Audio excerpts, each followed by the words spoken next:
Bonjour tout le monde, c'est Salade de la chaîne YouTube Mineur de Pi. Donc l'objet de cette vidéo, c'est vous expliquer de A à Z comment déclarer vos plus-values au service des impôts lorsque vous faites de l'achat et de la revente de crypto-monnaies en tant que particulier. Donc je vais vous donner des solutions, des clés pour faire au mieux. Même si ça paraît complexe au premier abord, je vais essayer de tout simplifier. Mais avant de rentrer dans le détail des calculs, etc., je vais devoir vous expliquer sur quel texte de loi je me base, qui est concerné, combien vous allez payer, quand est-ce que vous allez payer, etc., etc. Ensuite, je prendrai vraiment un exemple concret. Je me mettrai en situation de quelqu'un qui doit déclarer une plus-value et je vous expliquerai de A à Z comment remplir le document.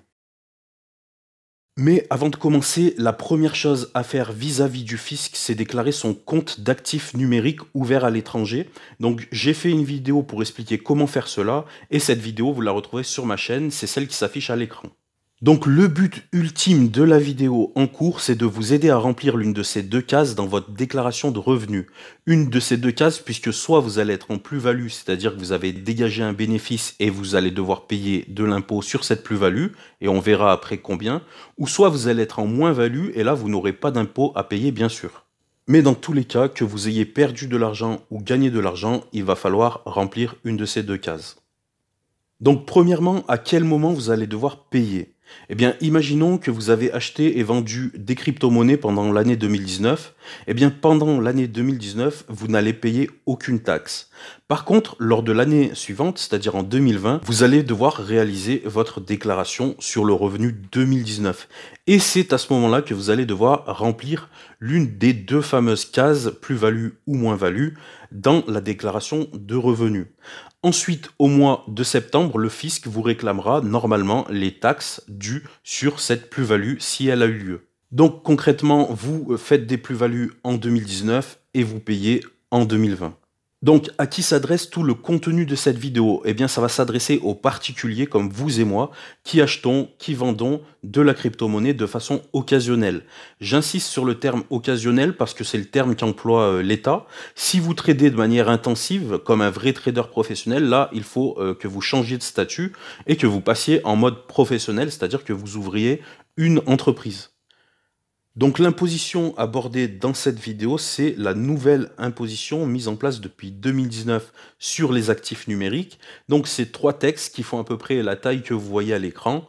Et je vous mettrai aussi, très important, le texte en lien dans la description. Et comme je ne suis pas à l'abri de faire des erreurs, eh bien, si vous avez des doutes, je vous conseille vivement d'aller toujours à la source, c'est-à-dire aller regarder les textes, les équations qu'elle contient pour faire les calculs, etc. Et autre chose, si vous avez des doutes, vous pouvez toujours envoyer un message aux impôts pour qu'ils vous éclaircissent quelques points. Alors volontairement, je vais mettre de côté la notion de soult, et malgré tout, il va falloir qu'on en parle, puisque cette notion de soult, elle figure dans les documents à remplir. Donc la soult, c'est quoi? Eh bien, on va prendre un exemple concret. Imaginons que je possède un bitcoin, et ce bitcoin, il vaut environ 10 000 euros. Donc à un moment donné, ce bitcoin, je vais vouloir l'échanger contre un Ethereum. Sauf que l'Ethereum, ça vaut 1000 euros. Eh bien, la personne qui m'échange cet Ethereum, elle va me rendre 9000 euros. C'est une compensation quand il y a un déséquilibre dans une transaction et ça s'appelle aussi une soult. Sauf que cette situation de soult, moi, à mon niveau, en crypto-monnaie, ça me parle pas du tout. Je vois pas en quelle occasion on pourrait faire ça.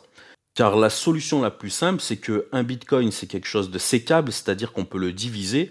Et moi, au lieu de donner un bitcoin pour un Ethereum, eh ben, je vais simplement donner 0,1 bitcoin qui équivaut à 1000 euros. Et dans ce cas-là, pas de soult, pas besoin de compensation. Donc c'est pour ça que tout ce qui est soult dans les documents, on mettra 0. Si les situations de soult vous concernent, par contre, je vous invite à aller consulter directement les textes pour voir ce que vous devez appliquer. Donc le mieux pour arriver à déclarer ces plus-values, ça va être de s'organiser et franchement sans ça, ça va être très très compliqué. Mais si vous êtes un peu organisé, ça va devenir vraiment très simple.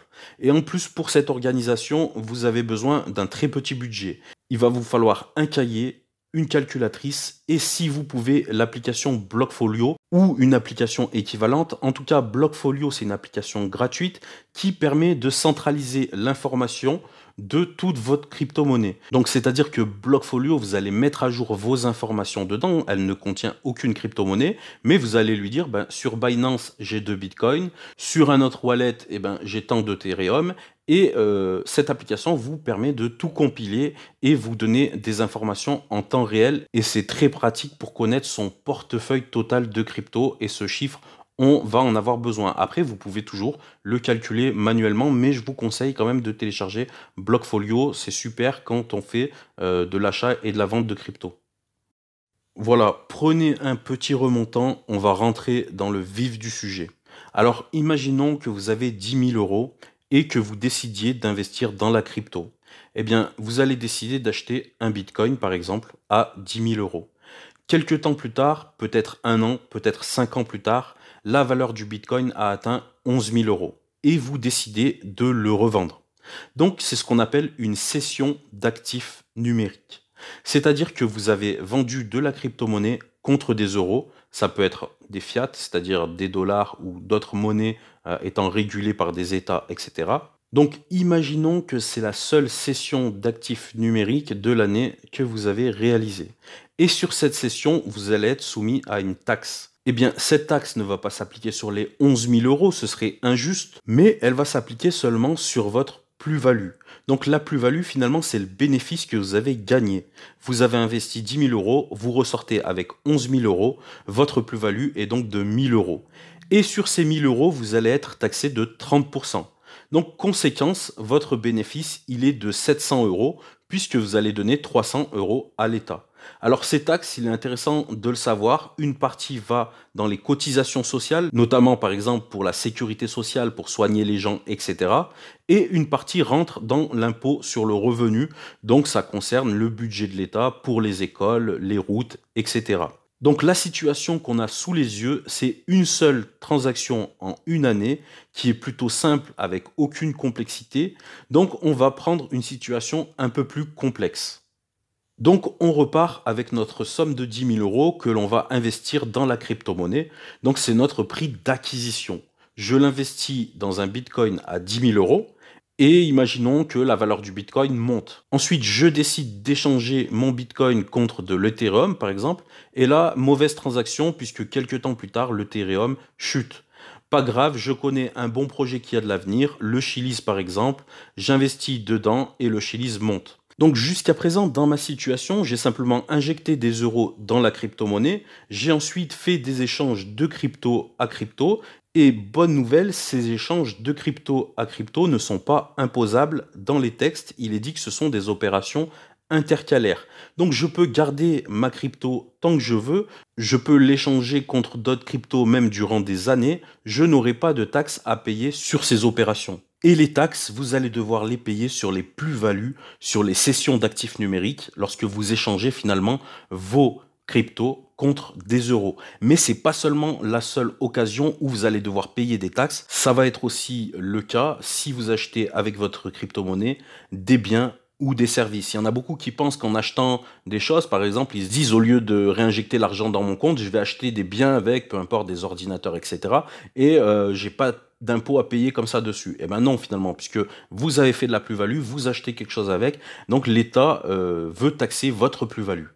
Donc ça peut sembler bizarre pour vous, mais ça peut aussi paraître logique puisque c'est une façon d'éviter pour l'État que certains dépensent leur plus-value dans des biens et des services en essayant d'éviter l'imposition sur leur plus-value. Donc finalement, jusqu'à présent, on peut se dire qu'il n'y a pas grand-chose de compliqué. Il suffit que quand on sort de la crypto en euros, on déclare notre plus-value et on paiera 30% dessus.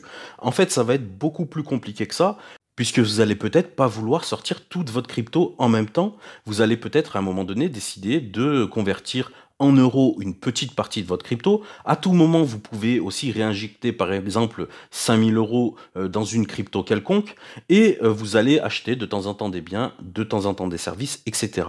Donc tout ça, ça va rajouter de la complexité et ça va demander une organisation pour suivre vos dépenses, suivre vos sessions d'actifs numériques. Donc, je vais vous aider à vous organiser. Je vais essayer de vous expliquer ma méthode. Un petit rappel, désolé d'assister, une session d'actifs numériques, c'est quand vous changez votre crypto-monnaie contre des euros par exemple, ou ça peut être des fiat, c'est-à-dire le dollar, etc., des monnaies régulées, ou lorsqu'avec votre crypto-monnaie, vous allez acheter un bien ou un service. Donc le but, je vous le rappelle, c'est de remplir 2 cases dans la déclaration de revenus. Mais c'est pas seulement la seule chose que vous allez devoir remplir. Vous allez devoir aussi remplir un annexe numérique en ligne qui va vous demander d'enregistrer des données sur vos sessions d'actifs numériques et qui va vous permettre de calculer automatiquement les plus-values. Le problème, c'est que ce fichier informatique, vous allez pouvoir le remplir uniquement un an après avoir fait toutes vos transactions, etc. Donc pendant l'année où vous faites vos transactions, vos sessions d'actifs numériques, il va falloir faire un suivi. Et c'est là que je vais vous donner une méthode. Autre chose à prendre en compte de très important, c'est que je vous ai dit que en tant que particulier, on pouvait très bien acheter et revendre de la crypto-monnaie de façon occasionnelle. Donc l'État, le fichier numérique qui va nous fournir à remplir, et bien dessus, on va pouvoir seulement remplir 20 sessions d'actifs numériques maximum. Ça veut dire qu'au-delà, vous ne pouvez pas déclarer vos impôts. Alors voilà l'organisation que je vous suggère. Vous allez prendre simplement un petit cahier, une page, une feuille, peu importe finalement. Et sur ce petit cahier, vous allez rapporter chaque fois que vous transformez votre euro en crypto-monnaie. Donc simplement, vous allez dire, bah, tel jour j'ai mis 200 euros, tel jour j'ai mis 300 euros. Donc très important, tout le temps accompagné de la date à laquelle vous avez fait cet investissement. Et à chaque fois, vous sommez le total. À chaque fois, vous faites un petit total sur la droite, par exemple, pour savoir votre acquisition totale de crypto-monnaie. Depuis le début, depuis le moment où vous avez investi votre premier euro, il faut cette information de l'acquisition totale pour calculer votre plus-value. Donc, il y a quelques instants, je vous ai dit que lors de la déclaration d'impôt, on va devoir remplir un annexe numérique, un annexe informatique, qui va rassembler toutes nos informations de cession. Donc, le problème, comme je vous ai dit, c'est que ça, faut le faire un an après. Mais l'avantage, c'est que ce document, il existe en version papier. C'est le CERFA 2086. Le problème, c'est que ce papier, il contient simplement 5 sessions d'actifs numériques. Donc, ce que vous allez faire pour faire un suivi pendant l'année durant laquelle vous allez faire des achats-ventes, ça va être d'imprimer 4 CERFA 2086 pour avoir 20 sessions. Et ces CERFA, ils vont simplement vous servir de suivi, de brouillon. Vous ne les enverrez pas à l'administration fiscale, mais ils vous permettront à la fin de l'année de remplir le fichier numérique. Donc je vais vous donner une méthode pour faciliter les choses. Ce que vous allez faire, vous allez en imprimer 4 chaque début d'année pour suivre vos transactions pendant l'année et vous allez numéroter chaque case de session de 1 à 20. Déjà ça vous facilitera les choses. Et vous allez aussi noter en haut de la page l'année durant laquelle vous faites ces transactions parce qu'on verra que ces fiches, elles vont vous servir aussi dans le futur, dans les années suivantes. Vous aurez besoin de certaines données contenues dans ces fiches. Donc, c'est la meilleure façon de s'organiser. Dernière chose, sur le document, vous allez voir que chaque ligne porte un numéro pour faciliter le calcul. Et vous allez avoir la case plus ou moins value qui ne porte pas de numéro. Donc, à l'avance, pour faciliter les choses, vous allez titrer PMV1 comme plus-value ou moins-value, PMV2 et ainsi de suite, encore une fois pour faciliter les choses pour la suite. Donc, on va passer à un exemple concret. Imaginons que c'est ma 3e session de l'année et le jour même, je remplis ma session. Donc je commence par la date tout simplement. Vous allez voir qu'à chaque ligne, vous allez voir, comme je vous l'ai dit, que chaque ligne porte un numéro. Donc ensuite, on a la ligne 212 où on va vous demander la valeur globale de votre portefeuille au moment de la session. Donc ici, on vous demande quel est l'équivalent en euros de la totalité de vos cryptos tout confondus. Et ce portefeuille total, vous pouvez le calculer soit de tête, en fait, si vous savez à peu près combien vous avez sur chaque wallet, sur chacun de vos portefeuilles, mais vous pouvez aussi, comme je vous l'ai conseillé, utiliser l'application Blockfolio qui, en général, vous indique le portefeuille global sur l'écran bleu que vous avez en accueil. Bien sûr, il faut la configurer avant, mais ça peut vous faciliter la tâche en tout cas. Donc, imaginons que mon portefeuille global de crypto-monnaie vaut 1200 euros. Ensuite, on a le prix de cession. C'est donc le prix d'achat de votre bien ou du service ou de la somme de crypto que vous transformez en euros. Donc, on va prendre 200 pour mon cas. Donc ensuite, sur cette somme, il se peut que vous ayez payé des frais, c'est souvent le cas en crypto-monnaie, et ces frais, vous allez pouvoir les déduire. Donc imaginons que j'ai payé 5 euros. Dans la case suivante, justement, on va vous demander de déduire les frais. Donc 200 euros moins 5 euros, ça fait 195. Ensuite, on passe à la soult. Donc, si ça ne vous concerne pas, vous mettez 0. S'il n'y a pas de soult, la case suivante, ça va être l'équivalent de la case 213, donc 200 euros pour mon cas. Ensuite, on vous demande la somme avec frais et avec soult, mais comme vous n'avez pas de soult, vous remettez la même somme que la case 215, soit 195 euros. Donc cette partie-là, elle est normalement très facile. On passe ensuite à la deuxième page qui est un petit peu plus complexe. On commence avec le prix total d'acquisition. Donc ça, c'est tout ce que vous avez injecté dans la crypto-monnaie en euros depuis toujours. C'est votre investissement continuel. Donc soit vous êtes capable de le retrouver sur vos comptes bancaires par exemple, ou soit comme je vous ai conseillé, vous tenez un petit cahier dans lequel vous notez tous vos investissements. Donc moi, par exemple, la somme de tous mes investissements le jour de la session, c'est de 300 euros. Donc ça veut dire que depuis le début que je suis dans la crypto-monnaie, j'ai investi seulement 300 euros. Donc là, on arrive vraiment à la case la plus complexe de tout ce tableau. C'est la fraction de capital initial contenue dans le prix total d'acquisition. Donc c'est très lourd déjà comme phrase. Donc en gros, je vous ai dit qu'on était à la troisième session. Ça veut dire que pendant la session 1 et la session 2, on a déjà sorti de l'argent. On a déjà finalement sorti de l'investissement de base. Donc dans ces sorties d'argent précédentes, il y avait une partie qui était issue de l'investissement et une partie qui était issue de la plus-value, de ce qu'on a gagné grâce aux crypto-monnaies. Donc là, le but du calcul, ça va être de sortir toute la plus-value de toutes les sommes qu'on a déjà sorties. Donc voici le calcul pour calculer cette case. Vous allez faire la somme, donc l'addition de toutes les cases 213 précédant votre session. Donc dans ce cas-là, vous allez additionner la case 213 de la session 2, la case 213 de la session 3, et si vous avez rempli des documents les années précédentes, vous allez additionner vraiment toutes les cases 213. Ensuite, à tout ça, lorsque vous avez le résultat de toutes les cases 213, on va y soustraire l'addition de toutes les cases plus ou moins values, c'est-à-dire de toutes les cases PMV. C'est notamment pour ça que je vous les ai fait retitrer PMV, pour que ce soit plus facile. Donc là, vous refaites l'addition de toutes les cases PMV, et je vous le répète, vous faites toutes les cases 213 moins toutes les cases PMV. Si vraiment on est bien organisé, c'est pas très compliqué au final. Donc le résultat de ce calcul, vous allez le mettre dans la case 221. Ensuite, la case 222, normalement, ça ne nous concerne pas puisque c'est les soults, on met 0. Et dans la case 223, vous allez soustraire la case 222 à la case 220. Donc notez que les calculs sont indiqués à chaque fois sur la gauche dans la liste. Vous avez tous les calculs qu'il faut réaliser. Et maintenant que toutes vos cases sont remplies, eh bien vous allez pouvoir procéder au calcul final pour le calcul de la plus ou moins value. Donc c'est la case 218 à laquelle vous allez soustraire entre parenthèses la ligne 223 multipliée par une fraction qui est la ligne 217 divisée par la ligne 212. Alors juste histoire de vous donner des repères, normalement la ligne 217 sur la ligne 212, ça doit vous donner un chiffre entre 0 et 1. Attention, je ne parle pas de la globalité du calcul, mais seulement la ligne 217 divisée par la ligne 212. Ensuite, eh bien, ce résultat que vous aurez par rapport à ce calcul, ça va être votre plus-value ou votre moins-value si vous avez un chiffre négatif. Donc, si vous avez un chiffre négatif, vous écrivez moins quelque chose. Si vous avez un chiffre positif, vous écrivez plus quelque chose. Donc, voilà le principe, ce qu'il faut remplir à chaque session. Et il faudra recommencer à chaque fois que vous faites une session supplémentaire. À la fin de l'année, vous mettez vos 4 documents papier de côté. Et maintenant, on va voir comment faire la déclaration aux environs du mois de mai de l'année suivante. Donc, à ce moment-là, vous ressortez vos 4 CERFA brouillons papier de l'année précédente et vous allez vous connecter à votre espace des impôts. Et si votre déclaration est déjà en ligne et disponible, vous allez demander à la modifier.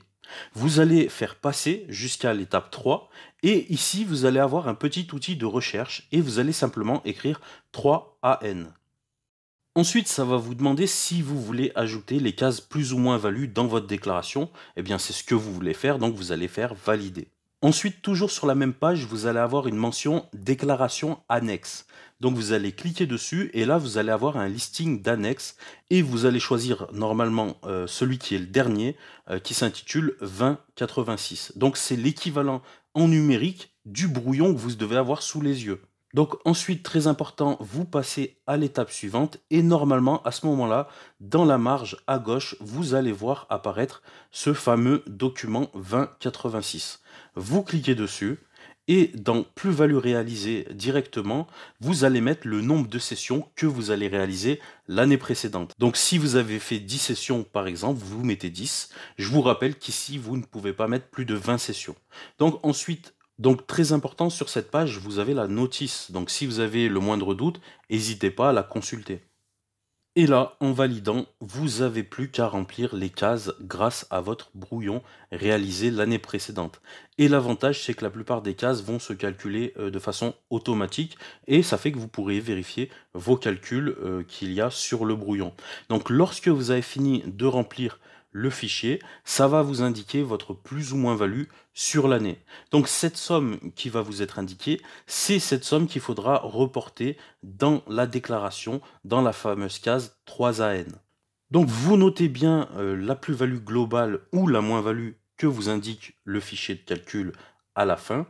Et vous passez, vous continuez votre déclaration de revenus jusqu'à apercevoir le champ plus-value et gains divers. Donc à ce moment-là, il vous suffit de descendre sur la page et vous allez trouver une mention plus ou moins value d'actifs numériques avec les deux fameuses cases 3AN et 3BN. Donc si vous étiez en plus-value, vous allez remplir la case 3AN et si vous étiez en moins-value, eh bien vous allez remplir la case 3BN.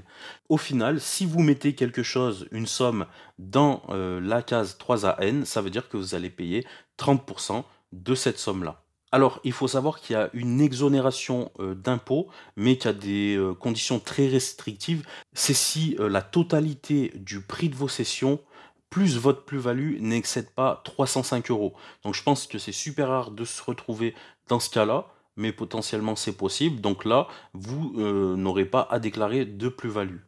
Mais dans tous les cas, le fichier automatique vous l'indiquera. Donc, vous verrez à ce moment-là si vous faites partie de l'exonération d'impôt.